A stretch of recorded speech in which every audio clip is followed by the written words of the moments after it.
Questão número 10. Em uma circunferência, a constante de proporcionalidade entre as medidas do comprimento e do diâmetro é dada... Aí nós temos que estabelecer uma relação, né, Veraldo? Vamos primeiro refletir. Sim. É claro que essa questão é quase que uma questão japonesa, está na cara, né? Mas a gente precisa estabelecer uma relaçãozinha, ou pelo menos conversar um pouco, para quem não percebeu isso logo de cara conseguir compreender. Então, ele pergunta aí a constante de proporcionalidade entre as medidas do comprimento e do diâmetro. Então, olha só. Eu vou chamar aí comprimento, eu vou chamar de C. Ok, Everaldo? Ok.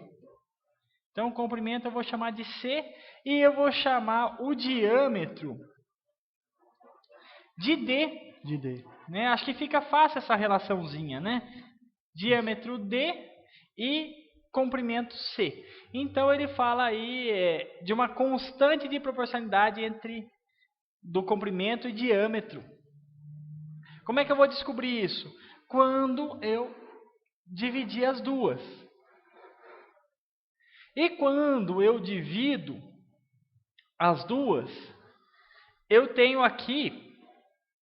Você lembra lá na divisão, Everaldo, quando a professora falava do dividendo?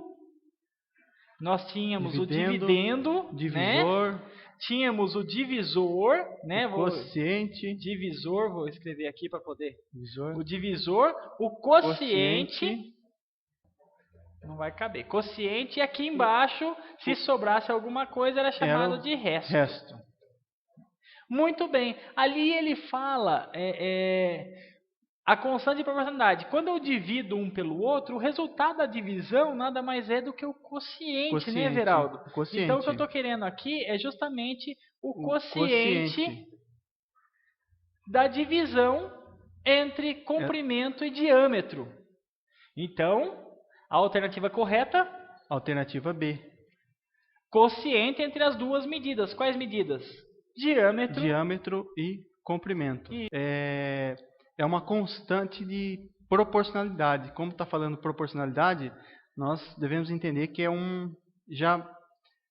já subentende que é uma razão, né, Rodrigo? Exatamente. É a mesma ideia que ocorreu na questão anterior com relação ao quadrado, né? A diagonal do quadrado vai permanecer esse padrão. A mesma coisa acontece com a circunferência. Certo. Não é mesmo? Essa questão aqui tem uma muito semelhante no caderno do currículo, Everaldo. Na estação de aprendizagem 3, caderno do professor, página 44. Caderno do aluno, página 34 e 35, traz uma atividade bem parecida, né? Que é desenvolvida de maneira bem interacional na sala de aula, que remete a essa habilidade. Porque ele pede ali o comprimento da circunferência e o diâmetro, e a razão entre as duas, né, Everaldo? Justamente a razão, né, Rodrigo? Justamente a razão.